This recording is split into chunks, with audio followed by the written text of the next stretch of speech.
En 2026, le droit des étrangers en France s'apprête à vivre un vrai Big Bang. On nous promet de simplifier les démarches administratives, mais en même temps, les conditions pour rester sur le territoire se durcissent. Alors, entre ces deux promesses, qu'est-ce qui va vraiment changer? C'est ce qu'on va décrypter ensemble. Allez, on commence avec un chiffre. Et attention, il donne le vertige, 930 millions. C'est le nombre de dossiers de demande de titres de séjour qui sont en ce moment même en attente dans les préfectures. C'est juste énorme. On parle d'un embouteillage administratif monstre qui bloque la vie de presque 1 million de personnes. Et pour traiter un seul de ces dossiers, l'an dernier, il fallait attendre 117 jours. Ça fait presque 4 mois. 4 mois d'attente, d'incertitude. Ce chiffre, il montre bien à quel point le système est complètement saturé, au bord de l'asphyxie. Face à une telle situation, le mot crise n'est vraiment pas exagéré. Les préfectures sont tout simplement au bord de l'implosion. Du coup, le gouvernement est obligé de réagir, et vite.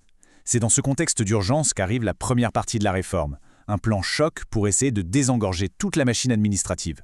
Et voici l'objectif de ce fameux plan, qu'on appelle le plan Nunez. L'idée, c'est de diviser le temps de traitement par 2, passer de 117 jours à 55 jours. C'est ambitieux. Sur le papier, la promesse est belle, plus vite, plus simple. Mais la vraie question, c'est comment compte-t-il s'y prendre, concrètement? Pour y arriver, le gouvernement sort les grands moyens. On parle de recruter 500 personnes en renfort, de débloquer 2 millions d'euros pour payer des heures sup, et puis il y a aussi des changements plus techniques, mais super importants, par exemple l'automatisation des attestations de renouvellement, ou le fait de rendre les empreintes biométriques valables 10 ans au lieu de 5. Bref, on essaie de huiler les rouages. Mais attention, c'est là que les choses se compliquent. Parce que si on promet de traiter les dossiers plus vite, en parallèle, les conditions pour obtenir un titre de séjour, elles, deviennent beaucoup plus strictes. C'est l'autre visage de la réforme et il est bien moins souriant. Le premier gros changement, qui arrive dès le 1er janvier 2026, ça concerne la langue française. Pour faire simple, le niveau demandé va grimper en flèche, et ça pour plusieurs types de titres de séjour. Ce tableau, il est très clair. Pour une première carte de séjour de plusieurs années, hop, il faudra le niveau A2. Pour la carte de résidence, de 10 ans, on passe au niveau B1. Et alors, pour la naturalisation, là c'est le vrai saut, on exige un niveau B2. C'est un niveau de maîtrise quand même bien plus avancé qu'avant. Mais la langue, ce n'est pas tout. Non. Un nouvel obstacle fait son apparition, un examen civique obligatoire. Alors qu'est-ce que c'est que cette nouvelle étape et comment ça va marcher? C'est un vrai parcours du combattant. D'abord, avant même de penser à déposer son dossier, il faudra suivre une formation civique de 24 heures. Ensuite, il faudra passer un examen sous forme de QCM. Et seulement si on réussit cet examen, on obtient une attestation. Et c'est avec ce papier qu'on peut enfin déposer sa demande. Et attention, cet examen n'est ni facile ni gratuit. Chaque tentative coûtera 80 €. Et pour le réussir, il faudra avoir au moins 80% de bonnes réponses sur 40 questions. Autant dire qu'il va falloir sérieusement s'y préparer. On a donc des exigences plus élevées sur la langue et sur les connaissances civiques. Mais ce n'est pas tout. La réforme va aussi rendre les démarches beaucoup plus chères. L'intégration, désormais, a un coût financier très direct. Préparez-vous parce qu'à partir du 1er mai 2026, les prix grimpent. La première carte de séjour, elle passe de 200 à 300 €. Le petit timbre fiscal de 25 €, il double et passe à 50. Le visa de régularisation, lui aussi, prend 100 €. Mais l'augmentation la plus dingue, c'est celle de la naturalisation.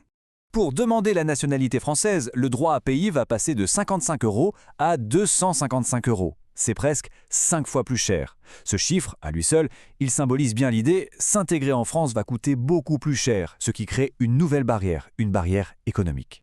Plus d'exigences, des coûts qui explosent, tout ça, ce ne sont pas juste des ajustements techniques.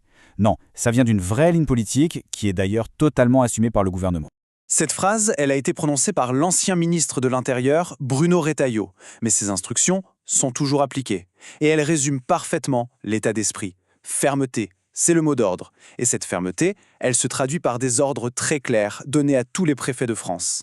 Et concrètement, cette fermeté, ça veut dire quoi? Eh bien, par exemple, pour espérer être régularisé, il faudra désormais prouver 7 ans de présence en France, contre 5 avant. Ça veut aussi dire que si votre demande est refusée, ce sera systématiquement accompagné d'une OQTF, une obligation de quitter le territoire français. Et si vous avez déjà une OQTF, c'est simple, la régularisation est impossible. Bien sûr, cette politique de fermeté est très critiquée. Pour des associations comme la CIMAD, qui aident les migrants depuis des décennies, ces nouvelles règles sont loin d'être neutres. La secrétaire générale de l'ASSO parle d'une vision déformée des migrations qui, selon elle, ouvre la porte à des mesures qui portent atteinte aux droits fondamentaux des personnes. L'argument principal des opposants, c'est que cette politique, au final, ne va rien régler.